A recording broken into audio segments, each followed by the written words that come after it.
Hello বন্ধুরা, good evening. দেখুন কত সুন্দর ফুল ফুটেছে। আর এই গরমকালের গাছে যত বেশি রোদ পড়বে তত বেশি ফুল ফুটবে। এই করবী গাছগুলোতেও ভরে ভরে ফুল এসেছে। তবে ফুলগুলোকে কিন্তু তুলে নিতে হবে। ফুল যদি গাছে রেখে দেওয়া হয় তাহলে কিন্তু নতুন করে কুড়ি আসে না। সেই জন্য যত ফুল তুলবেন তত বেশি ফুল আসবে।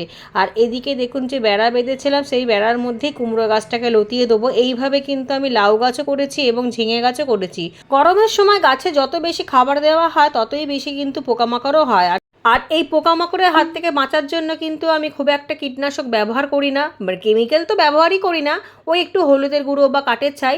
আর সব থেকে ভালো পদ্ধতি হলো গাছ দিয়েই গাছের পোকামাকড় দূর করা। সেটা হলো কিছু ভেষজ গাছ, যেমন পুদিনা পাতা, তুলসী পাতা, লেমন গ্রাস বাগানের এখানে ওখানে ছড়িয়ে ছিটিয়ে রাখি। ছড়িয়ে ছিটিয়ে মানে কি, গুছিয়ে রাখি।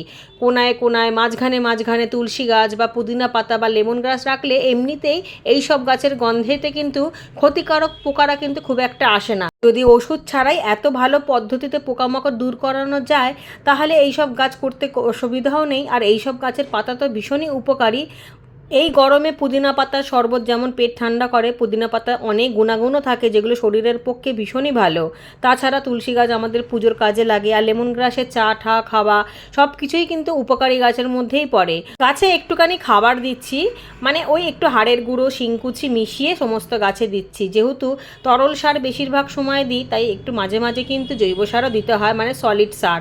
আর এদিকে দেখুন বাগানে অন্য কিছু হোক যে না হোক, ঘাস কিন্তু প্রচুর পরিমাণে হয়। আর এই ঘাসগুলো কিন্তু ক্ষতিকারক না হলেও গাছের মাটি থেকে সমস্ত খাবার খেয়ে নিয়ে নিজেদেরকে বংশবিস্তার করে, প্রচুর পরিমাণে বেড়ে যায়। সেই জন্য এই ঘাস তোলাটা খুবই দরকারি। এই ঘাসগুলো প্রতিটা টবে টবে হয়, সেখান থেকে না প্রথম থেকে যদি তুলে না দেওয়া হয় তাহলেই ছড়িয়ে যায় আর টবের সমস্ত মাটি থেকে খাবার খেয়ে নেয়। আর টবের মাটিতে কতটুকুনি বা খাবার দিতে পারি আমরা, সেইটুকুনি খাবার যদি গাছ না পায় তাহলে তো গাছের ফুল ফল আসবেও না। আর এদিকে ছোট ছোট হ্যাঙ্গিং টবগুলোর মধ্যে ছিল গরমের পিটুনিয়া, অনেক ফুল দিয়েছে, এখন আর সেরকম ফুল দিচ্ছে না, বীজ হয়ে গেছে। তো এই বীজগুলোকেই আমি সংরক্ষণ করে রেখে দেবো। আর কিছু বীজ কিন্তু মাটির মধ্যেই ছড়িয়ে দেবো। এই মাটির মধ্যে এখন হবে না, হয়তো বর্ষার জল পড়লে আবারও পিটুনিয়া হবে, কারণ এই গরমের পিটুনিয়াগুলো কিন্তু সারাটা বছরই হয়। কলা গাছের শুকনো পাতাগুলোকে কাটবো, কেটে পোড়ালে খুব সুন্দর পটাশ সার তৈরি হবে। আর ওই পটাশ সার যে কোনো গাছে দিলে, খাবার হিসাবে দিলে খুব ভালো ফুল ফল পাওয়া যায়, বিশেষ করে লঙ্কা গাছে। এই সব কাটাই ছাটাই করা ডাল পাতাগুলো রোদে শুকনো করে নেবো, তারপরে যে কোনো গাছের গোড়ার মধ্যে দেবো, মালচিংয়ের কাজ হবে। পিটুনিয়ার বীজগুলোকে সংগ্রহ করে রাখবো। আর এখানে একটা ডাঁটা শাক আছে, ডাঁটা শাকটার বীজ হতে দিয়েছিলাম। গরমের শুরুতেই অনেক ডাঁটা শাকের দানা ফেলেছিলাম, অনেক ডাঁটা শাক খেয়েওছি, আবারও বীজ করতে দিয়েছিলাম। সেই বীজগুলোকেই নানান জায়গায় ছড়িয়ে দেবো মাটি তৈরি করে। এই সমস্ত মাটি দিয়েই গাছ তৈরি করব। তবে এই মাটিগুলো একবার রোদ খাইয়ে নেবো, তার মধ্যে ঘরোয়া কম্পোস্ট মিশিয়ে, কিচেন কম্পোস্ট বা গোবর সার যে কোনো একটা মিশিয়ে তার মধ্যে ডাঁটা শাকের দানাগুলোকে ফেলবো। আর এদিকে দেখুন পিটুনিয়ার বীজগুলো কতটা ছোট ছোট, এগুলো যদি মাটির মধ্যে মিশিয়ে রাখা যায় সামনের বছর এখান থেকেই কিন্তু গাছ হবে, মাটির মধ্যেই রয়ে যাবে, বৃষ্টির জল পেলেই কিন্তু আবারও চারা উঠতে শুরু করে দেবে। আর এদিকে ডাঁটা শাকের বীজগুলো কিন্তু ভীষণ পোক্ত হয়ে গেছে। আর ডাঁটা শাক তো ভীষণ সহজেই হয়ে যায়, যেখানে সেখানে ছড়িয়ে দিলেই হয়ে যায়। তবে যে কোনো ফুলের বা সবজি গাছের বীজ রাখতে হলে আগে বীজটা ভালোভাবে কিনতে হবে। সেই বীজটার গাছ যদি ভালো হয় তবেই কিন্তু সেইটার বীজ আমি রাখি, না হলে সব বীজ তো সমান হয় না, কিছু কিছু বীজ এমনও হয় যে গাছ ভালোই হয় না। সেই জন্য যদি গাছ ভালো হয় তবেই সেই বীজ দিয়ে কিন্তু আগামী সবজি বা ফুল গাছ করা যায়। এই দেখুন কত ঘাস, কলকে ফুলের গাছের মধ্যে, গোলাপ ফুলের গাছের মধ্যে, বিভিন্ন টবের মধ্যে যতই ঘাস পরিষ্কার করি আবারও হয়ে যায়। এই ঘাসগুলোকেও শুকনো করে নেবো, তারপর কিচেন কম্পোস্টে কিছুটা দিয়ে দেবো, কিছুটা মালচিংয়েরও কাজ করবে। তবে মালচিং করতে গেলে কিন্তু আগে শুকিয়ে নিতে হবে। এদিকে ভেন্ডি গাছের মধ্যেও কতটা ঘাস জমেছে দেখুন। আবার কোনো কোনো সময় এই শুকনো ঘাস পাতা তারপরে ডালপালাগুলো যখন শুকিয়ে যায় তখন যে কোনো কিছু সবজির বেড তৈরি করার সময় নিচের দিকে দিয়ে দিই বা টবের তলায় দিয়ে দিলে খুব ভালোভাবে ডিকম্পোস্ট হয়ে গেলে যখন শেকড়টা নিচে যাবে, গাছের শেকড়টা নিচে যাবে, তখন খুব ভালো খাবার পেয়ে যাবে। গত সপ্তাহে বৃষ্টি হয়েছিল, সেই বৃষ্টির জল এই কিচেন কম্পোস্টে জারের মধ্যে রেখে দিয়েছিলাম, তার মধ্যে পেঁয়াজের খোসা এবং বাদামের খোসা ভিজিয়ে রেখেছিলাম। এক সপ্তাহ মতো হয়েছে। এবার ছোট ছোট চারা গাছে এবং শাক গাছে সেই সারটা দিয়ে দেবো। এই সারটা কিন্তু গাছে খুব গ্রোথটাও খুব ভালো আনে এবং গাছটাও ঝাঁকড়া হয়। আর যেই সব গাছে ফুল আসবে না সেই সব গাছেও কিন্তু ফুল এসে যায়। দেখুন শসা গাছে ফুল ধরতে শুরু করে দিয়েছে। এখন থেকে এই পেঁয়াজের খোসার সারটা দিলে কিন্তু ফুলগুলো দাঁড়াবে। প্রথম প্রথম কিছু ফুল ঝরে যাবে, অবশ্যই ঝরে যাবে, তারপরে কিন্তু ঠিক দাঁড়াবে, কারণ প্রথম ফুলের সময় ক্যালসিয়ামের অভাব থাকে।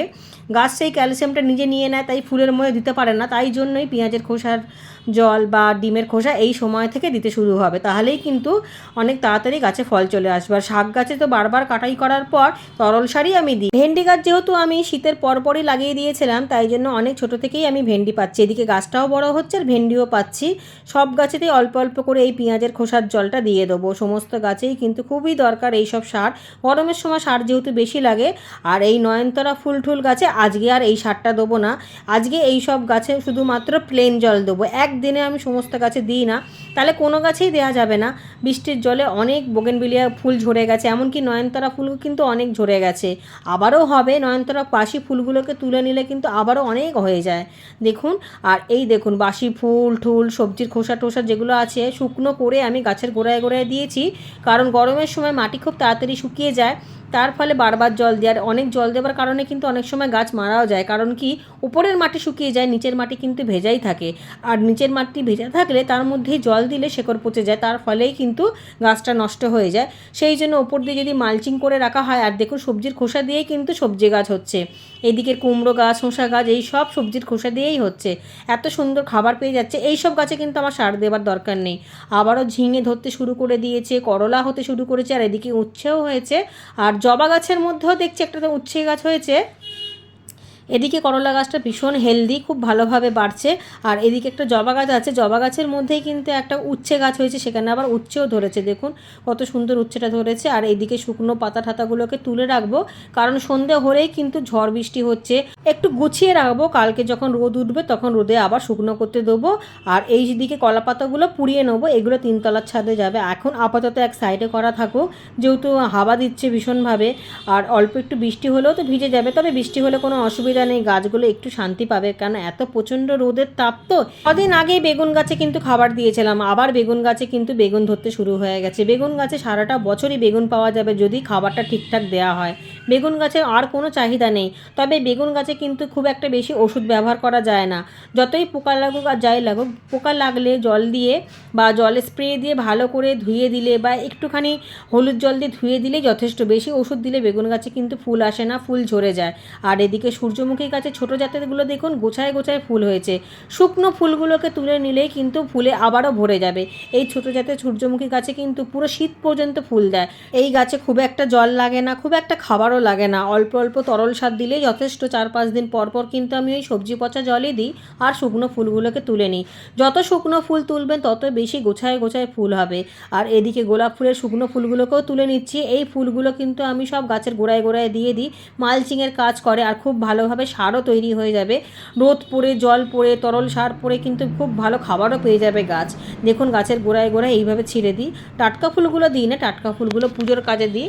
আর এদিকে দেখুন কত সুন্দর একটা ছোট্ট প্রজাপতি বসেছে, দারুণ দেখতে লাগছে। প্রকৃতির জিনিস প্রকৃতির মধ্যে দেখতে কিন্তু বেশ সুন্দর লাগে, পরাগায়নে ভীষণভাবে সাহায্য করে। আর এদিকে কিছু কলকে ফুলও তুলে নেবো। আর শিব মন্দিরটা, ছাদের মধ্যে যে শিব মন্দির প্রতিষ্ঠা করেছি সেটাকে একটুখানি ধুয়ে ঠুয়ে দিয়ে, যদিও বা ভোরবেলা এসে শিব মন্দির পরিষ্কার করে গেছি, কিন্তু যেহেতু বাগানে আমি অনেকবার ধরে আসি, পাতা ঠাতা পড়ে, তাই বারবার করে আমি ধুয়ে দিই। যেহেতু বাগানে আমাকে অনেকবার আসতে হয়, সেই জন্য অনেকবার শিবের মাথায় জলও দিই। তবে বাসি কাপড়ে আমি কখনো বাগানে আসি না, কোনো গাছ তো ধরিই না। আর শিবের মাথায় জল ঢালা তো দূরের কথা। সুতরাং বাগানে এলে কিন্তু আমি পরিষ্কার জামা কাপড়েই আসি। শিবের মাথাতেও জল দিয়ে দিলাম এবং ঘটের মধ্যেও জল ভরে দিলাম, টুকটুক করে জল পড়বে শিবের মাথাতে। আর এদিকে সমস্ত কাজ শেষ। আর এই দেখুন ভুটানি টগর ফুল গাছে ফুলে একেবারে ভরে গেছে। সমস্ত ফুল গাছ দিয়ে আমি শিব ঠাকুরকে ঘিরে রেখেছি, যাতে সুন্দর গন্ধে মন্দিরটা মম করে আর খুব সুন্দরভাবে ছায়াও আসে। এখনকারের মতো বাগানের সমস্ত কাজ শেষ হয়ে গেছে। বিকালবেলার দিকে একবার এসে গাছে নিম তেল স্প্রে করব, বিশেষ করে নাকচম্পা গাছ আর কিছু কিছু ফুল গাছে 4-5 দিন অন্তর অন্তর নিম তেল না দিলে কিন্তু গাছে আবারও পোকা ভরে যাবে।